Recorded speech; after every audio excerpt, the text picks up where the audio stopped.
चलिए अब पांचवें पाठ दिव्या की चिट्ठी के बहुवैकल्पिक प्रश्न करते हैं।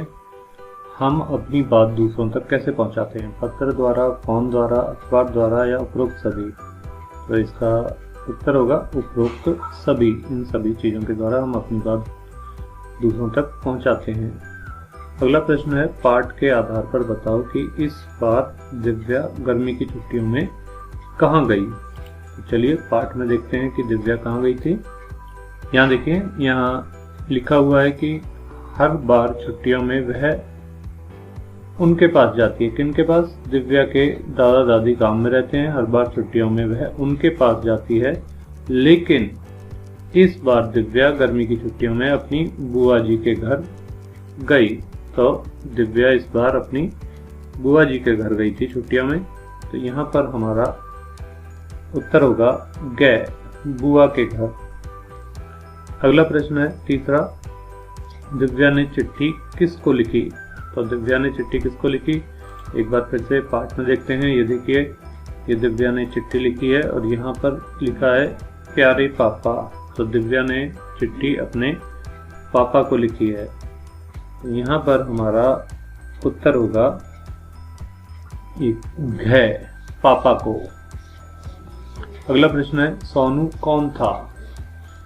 तो सोनू कौन था, देखते हैं क्या पाठ में आया है सोनू। जी हाँ, यहाँ देखिए, यहाँ लिखा है मैं और सोनू घर में अकेले ही खेलते हैं। मैं और सोनू घर में अकेले ही खेलते हैं, दिव्या लिख रही है। तो सोनू कौन है? दिव्या अपनी बुआ जी के घर है। तो सोनू या तो बुआ जी का लड़का है या दिव्या के साथ दिव्या का भाई है सोनू। तो हमारा उत्तर होगा बुआ का लड़का भी भाई ही होता है। तो हमारा उत्तर होगा दिव्या का भाई। सोनू कौन था? दिव्या का भाई था। दिव्या को किसकी याद आ रही थी? एक बार फिर से पाठ में देखते हैं। यहाँ देखते हैं, दिव्या लिख रही है कि मुझे आपकी और मम्मी की बहुत याद आ रही है। वो अपने पापा को लिख रही है कि आपकी और मम्मी की मुझे बहुत याद आ रही है। तो दिव्या को किसकी याद आ रही थी? दिव्या को याद आ रही थी पापा मम्मी की। छठा प्रश्न है, दिव्या ने अपने पापा से क्या लाने को कहा। आते समय आप मेरे और सोनू भैया के लिए चाबी वाली कार, पटरी वाली रेल, ताली बजाने वाला बंदर और ढेर सारे खिलौने लेकर आना। तो यहाँ पर देखते हैं हमें क्या क्या ऑप्शंस दिए हुए हैं। तो यहाँ देखिए, दिव्या ने क्या मंगाया है? चाबी वाली कार, जी हाँ मंगाई। ताली बजाने वाला बंदर, ये भी मंगाया है। गाय का बछड़ा, जी नहीं मंगाया। पटरी वाली रेल, जी हाँ ये भी मंगाई है। तो दिव्या ने मंगाई है। यहाँ लिख लेते हैं कै, और खे पर ताली बजाने वाला बंदर, और गै पर घे पर पटरी वाली रेल, ये चीज़ें मंगाई हैं, कै, खे और घे। तो जो हमारा उत्तर है गे, यहाँ पे दिए हुए हैं कै, खे, घे, तीनों चीज़ें हैं। तो ये विकल्प सही है, हमारा आंसर होगा गे। अगला प्रश्न देखते हैं, पत्र लिखने के बाद पत्र को कहाँ डालते हैं। पत्र को लिखने के बाद पत्र को डालेंगे पत्र पेटी में, लेटर बॉक्स में। अगला प्रश्न है, चिट्ठियां बांटने वाली को क्या कहते हैं। जो चिट्ठियां बांटता है उसे कहते हैं डाकिया। चलिए अगला प्रश्न देखते हैं, सही शब्द छांटो। तो यहाँ पर देखिए, प्रार्थना ये भी सही लिखा हुआ है, सविनय ये भी सही लिखा हुआ है, दादी ये गलत लिखा हुआ है।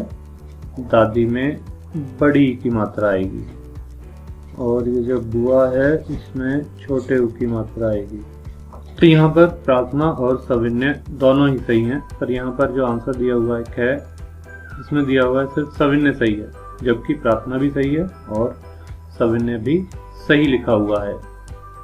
अगला प्रश्न देखते हैं, जिन माध्यमों द्वारा हम अपने संदेश दूसरों तक पहुंचाते हैं और उनके संदेश लेते हैं, उन माध्यमों को क्या कहते हैं। यातायात के साधन नहीं, यातायात के साधन का प्रयोग तो आने जाने के लिए, सामान को ले जाने के लिए, लाने के लिए किया जाता है। बात करने के साधन जी नहीं। बात करने वाले साधनों से सिर्फ बात होगी। संदेश कैसे पहुंचाएंगे? संचार के साधन। जी हाँ, ये विकल्प सही है, संचार के साधन। 11वां प्रश्न है, दिव्या की कौन सी चीज सोनू ने गुम कर दी? तो हम पाठ में देखते हैं। यहाँ देखिए, यहाँ लिखा हुआ है कि दिव्या लिख रही है कि सोनू ने मेरी वह गेंद गुम कर दी जो मम्मी ने मुझे जन्मदिन पर दी थी। तो गेंद गुम कर दी है। ऑप्शन दिए हैं यहाँ पे चाबी वाली का। जी नहीं, है गेंद। जी हाँ, सोनू ने गेंद गुम कर दी। 12वां प्रश्न है, पत्र पेटी के बाद वहां से चिट्ठी कहाँ जाती है? तो लेटर बॉक्स में हमने चिट्ठी को डाल दिया, उसके बाद वो डाकघर में जाएगी। आगे चलते हैं। अगला प्रश्न है, जैसे दादा दादी, पापा मम्मी, चाचा चाची, मामा मामी, वैसे ही बुआ। बुआ का होगा फूफा। अगला प्रश्न, जैसे नदी नदियां, छुट्टी छुट्टियां, खिलौना खिलौने, ऐसे ही चिट्ठी चिट्ठियां। यहाँ देखिए, यहाँ चिट्ठियां 2 बार दिया है, यहाँ पर सिर्फ एक बिंदी है, पर यहाँ पर ये चंद्र बिंदु आएगा। ये सही है, चिट्ठियां।